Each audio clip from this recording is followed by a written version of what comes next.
To all our CCR TV viewers, welcome, and we continue with our episode, Is Politics a Noble Profession? This is becoming all the more relevant now as the last elections were held in 2017 February, and new elections will be also held in February, latest by March, but most likely in February 2022. There will be elections wherein there will be contests for 40 seats for the members of the Goa Legislative Assembly. Will some of them come back? Will new people be elected? All depends on what you, the voters, will decide. The future of who will be elected is in your hands, and that is how this is the right time for us to have what we earlier used to call a SWOT analysis: strengths, weaknesses, opportunities, and the threats.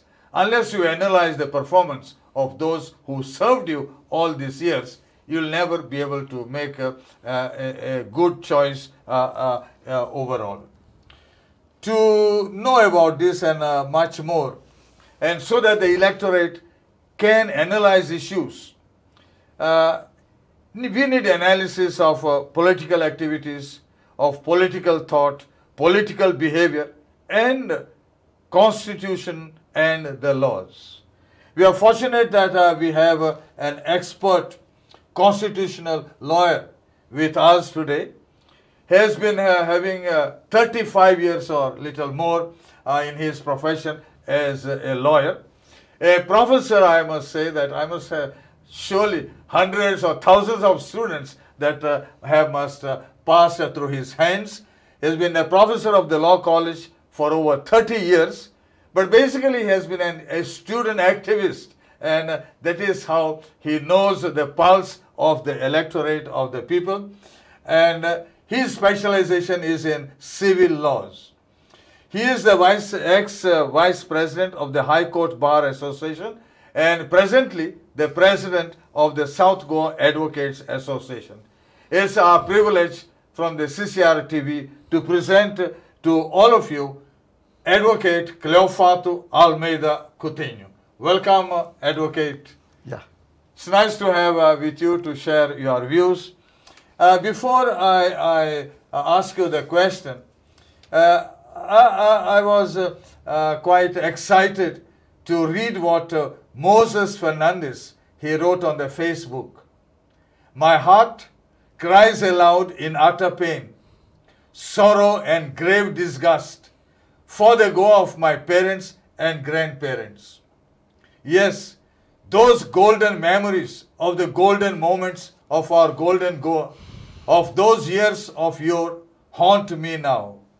And oh yes, abundantly blessed with bountifully rich paradise then, named Supurle, Mankule, Bangara Chengoin, with its uniquely rich, cultured and hard-working people, and what?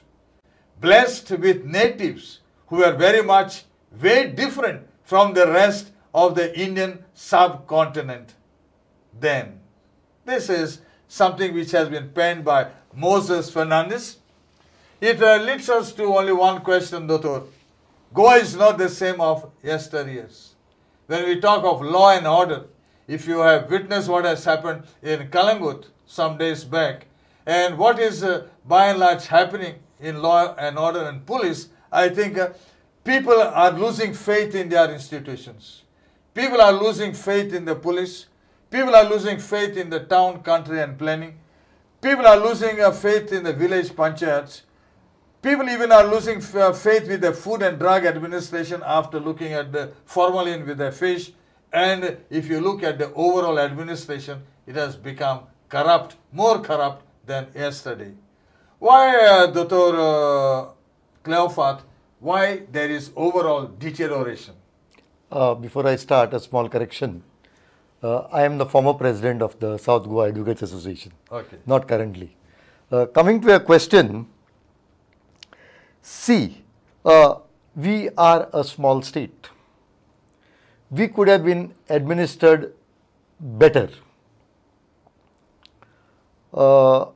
Your theme is politics as a noble profession.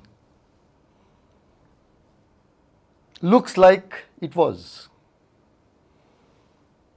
Ronald Reagan once said that it is the second oldest profession.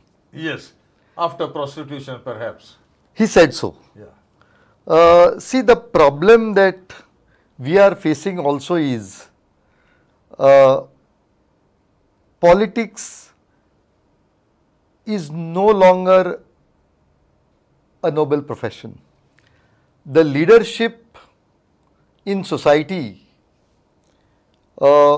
which was supposed to take care of society, provide leadership for society, and see that the society progresses, we find that it is more self, I, me and myself. The whole politics, elections are veering around how to get there to power, manipulate power for good of few, how more money could be collected for the next elections, how money could be collected for the next generation. So, the whole purpose of elections and leadership is no longer leading the people to a progressive state, but what is actually happening is leadership is taking a society backward. Now, your main question of, say, the police system has collapsed. We have seen the hotel in Kalangut was attacked 3 times. You have said that there is fish formalin and the state is unable to control it. The system has collapsed. You will find the Chief Minister telling us that the sunburn has not been given permission. Still it is happening in pandemic times, and nobody can do anything about it. Actually, if you look at this one sunburn incident in pandemic time without the permissions from the government, the position in society is totally scary. It looks like we do not have any administration left in the state of Goa. If the Chief Minister can tell us that there are no permissions granted, if the Tourism Minister tells us that there are no permission granted, and still if thousands of young dance to the tune of music for 3 continuous days, then I don't know whether there is at all a government functioning in our state. But it is said that the administration has completely collapsed. But what we have seen are all patent lies, and there's no stoppage of these lies, with the result that we see a sense of despair and distrust amongst Goans. Is there no way to stop all this? See, if you look at it this way, look at our state. In the country, say things like defections happened in the year 1967. It happened here also in 67. In the 1990s, when the anti-defection law came, we made mincemeat of the anti-defection law. And if we look at the way our elections are conducted, the way we elect our people, I find that we get what we deserve. Now, you tell me how many defectors have been attacked by the people for defecting? Nobody.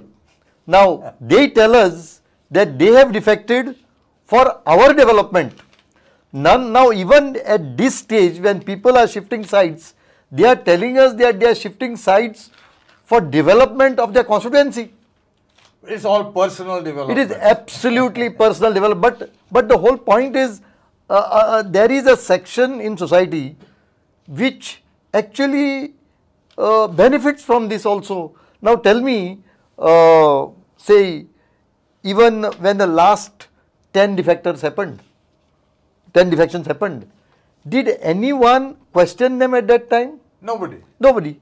And I remember many years back, it was possibly in the 80s, when there was a threat of a defection from Naveli constituency, the MLA was attacked. But that sort of vigilance is not there today.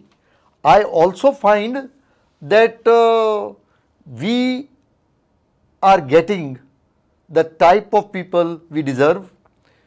The society is also corrupt.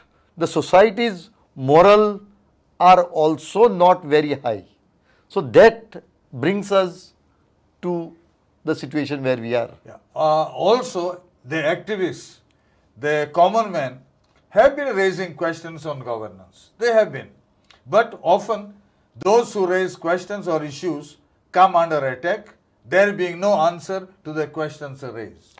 Correct. See, all governments don't like being questioned. Activists and activism is all about asking questions. In fact, in the past about 5, 6, 7 years, we find in the entire country there is no space for dissent. Anybody who dissents is either termed as urban exile, he is termed as tukde tukde, and if he is slightly well off, he is attacked by enforcement directorate, the income tax is after you, all the state agencies come after you so that you are silenced. So we live in times where liberal voices have no place, there is no space for dissent. In fact, our democracy is completely failing. At a national level, we find our democracy index is falling, the press index is falling, almost every possible indicator in the liberal space is pulling us down.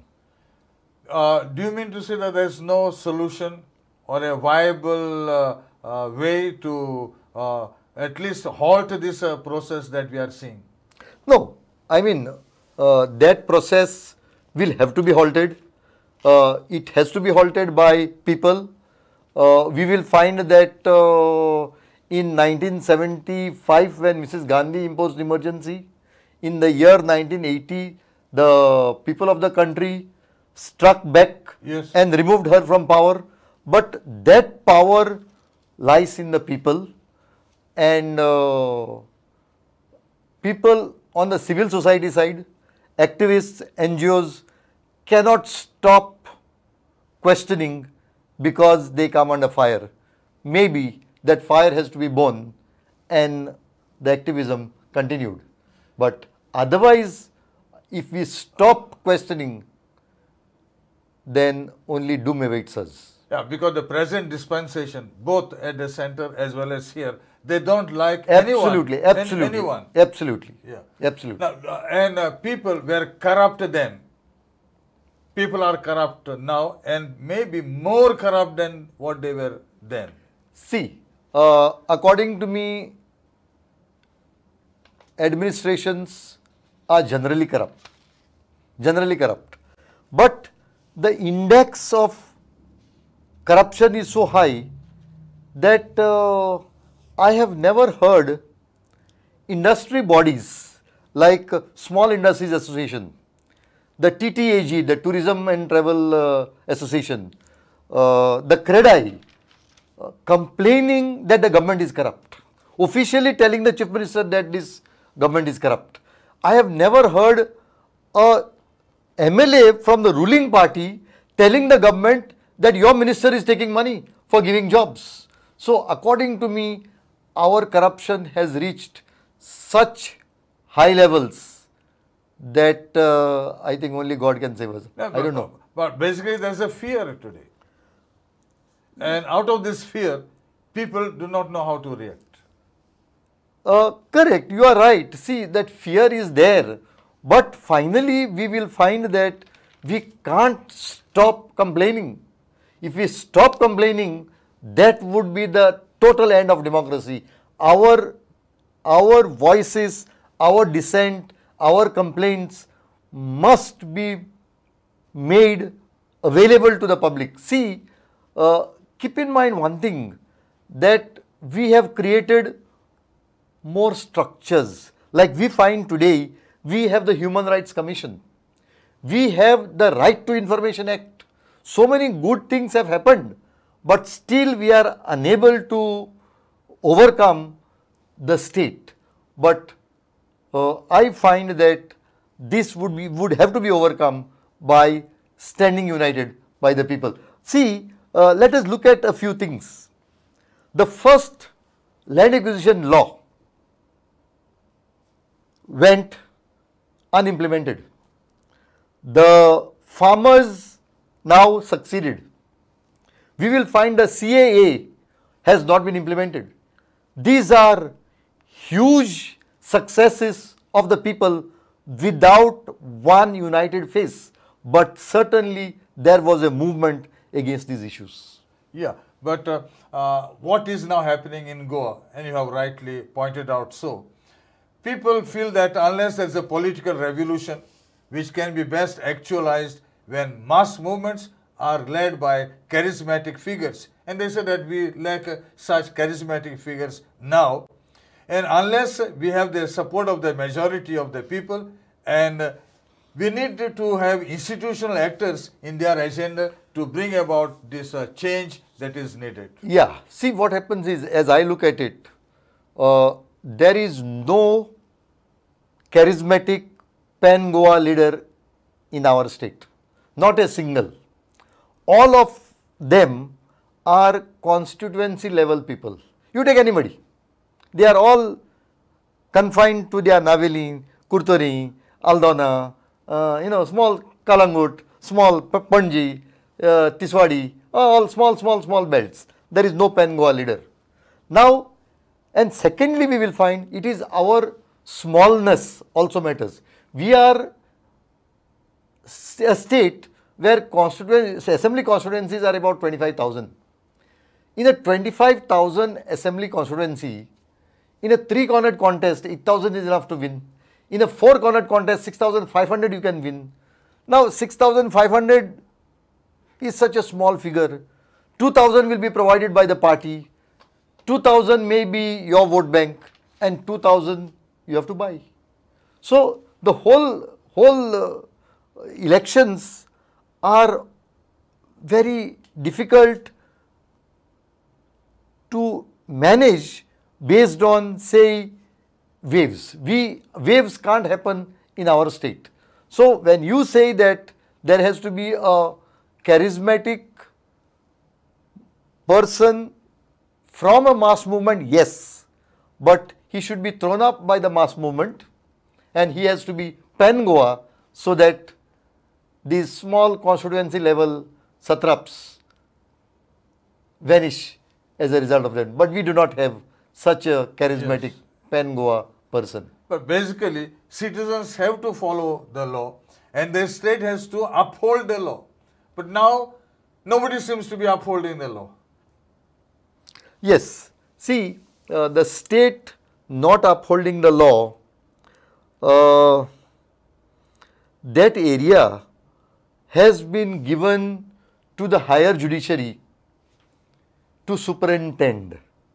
To some extent, there is a failure on the part of the higher judiciary also to take care of the failure of the state when it came to law.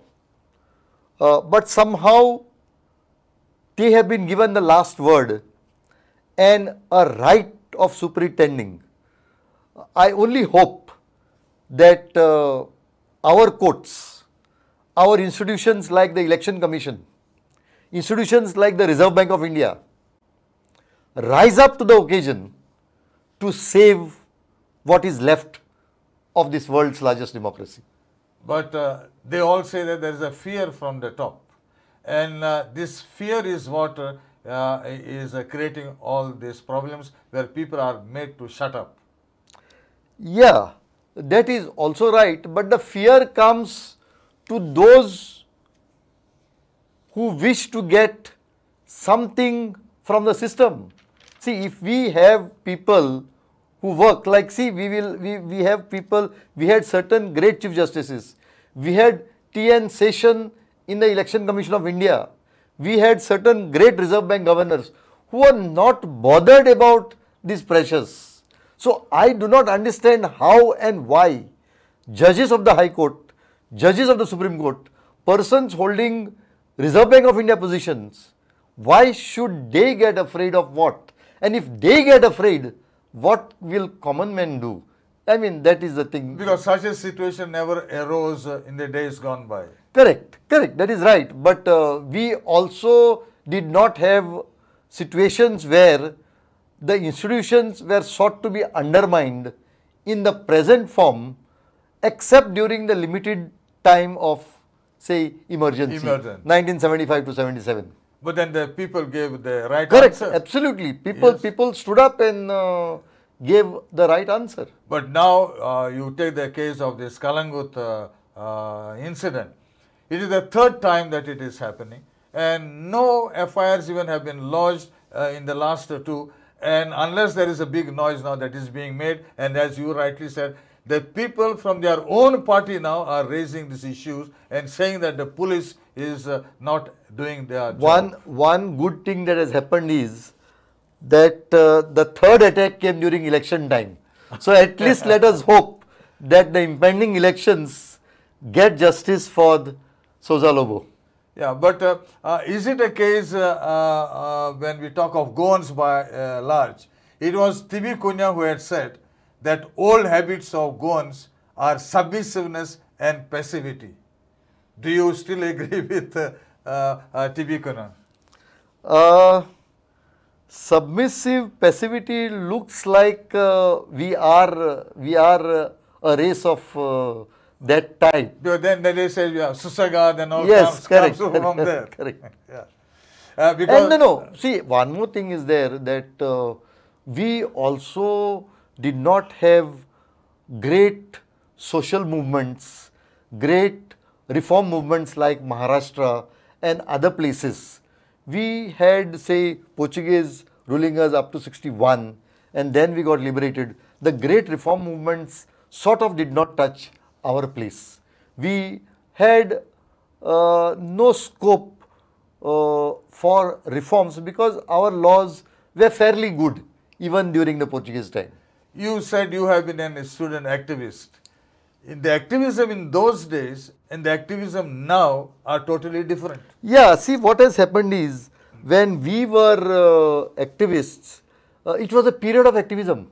I remember there would be workers' strikes, there were Rampon movement, there was student strikes, there would be strikes by teachers, there would be strikes by nurses. See, the whole country was in turmoil at that time, and everybody would stand united to get their demands met. But the society has changed. After the new economic reforms, we are now not in that agitation mode anymore. We somehow are in a mode of sort of getting more richer. Those days, yes, we are become more materialistic. That time of agitation seemed to be the time of the past.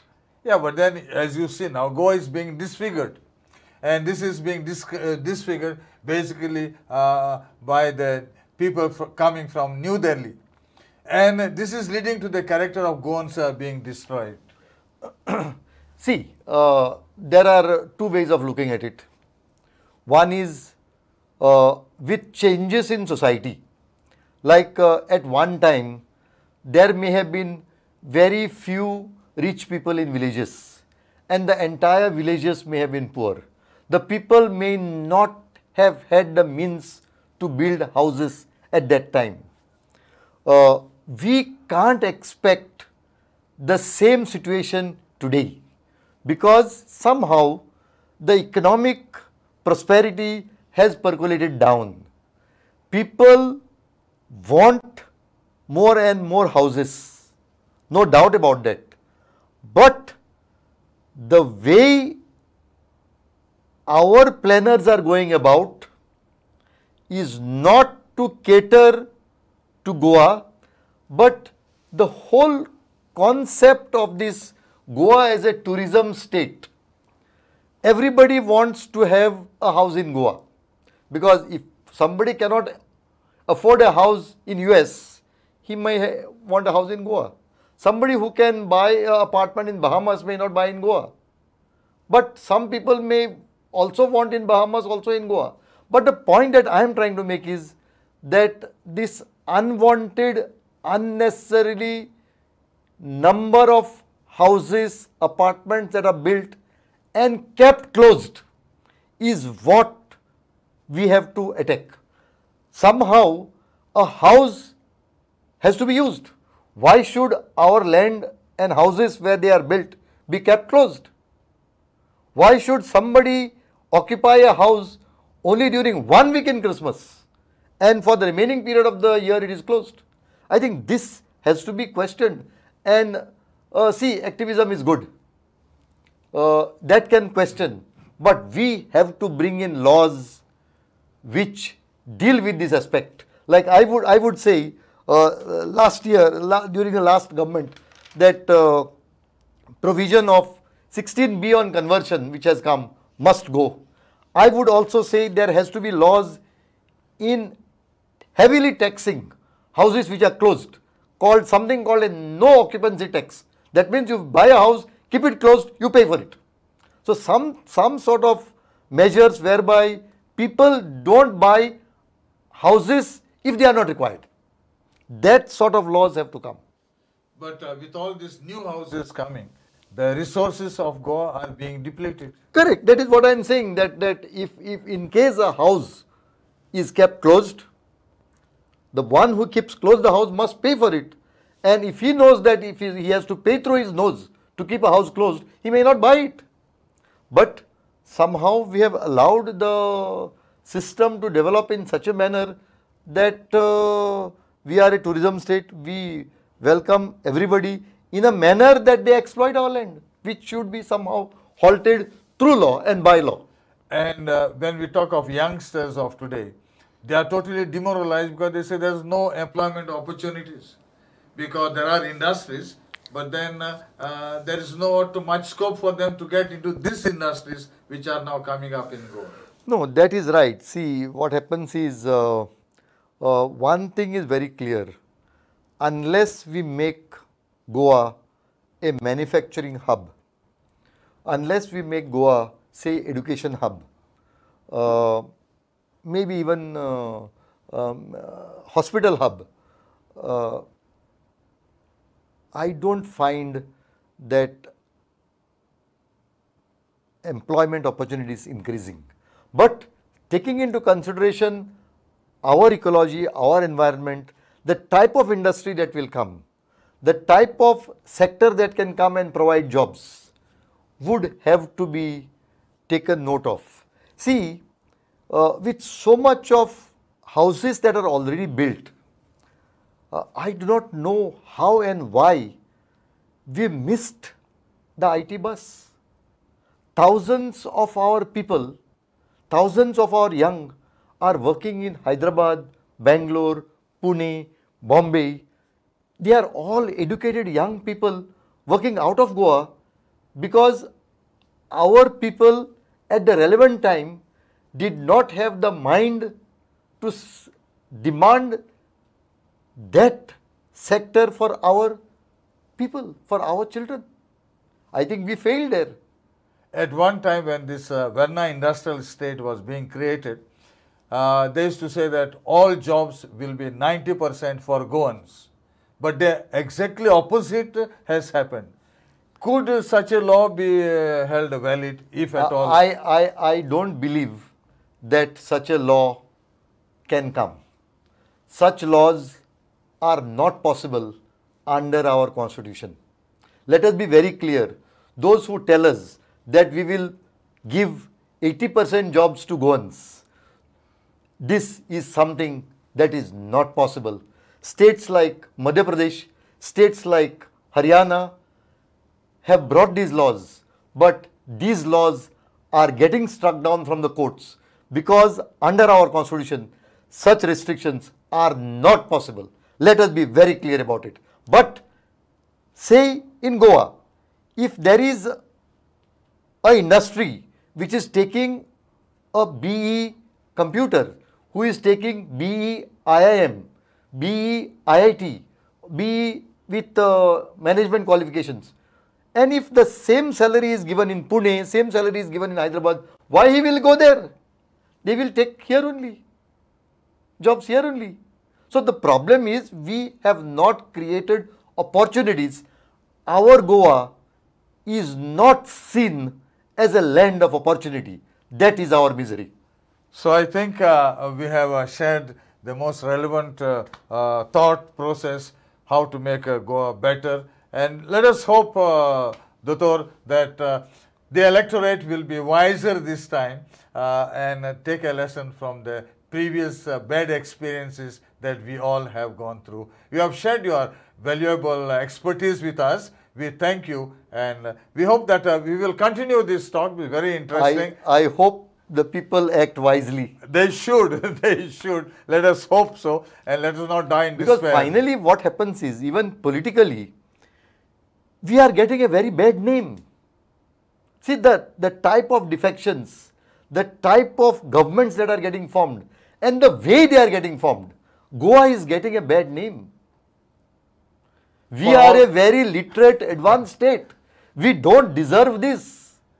They already said that Goa is the capital of casinos.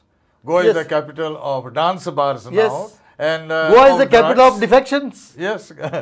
All the sins that I think everything that is there, it is there. I wish you had been the chief minister. I am sure you had put all this right. Thank you very much. Thank you so much. Thank you, Dr. Cleophas, very much. We will definitely continue this. There is ample time till elections. Bye-bye. Thank you.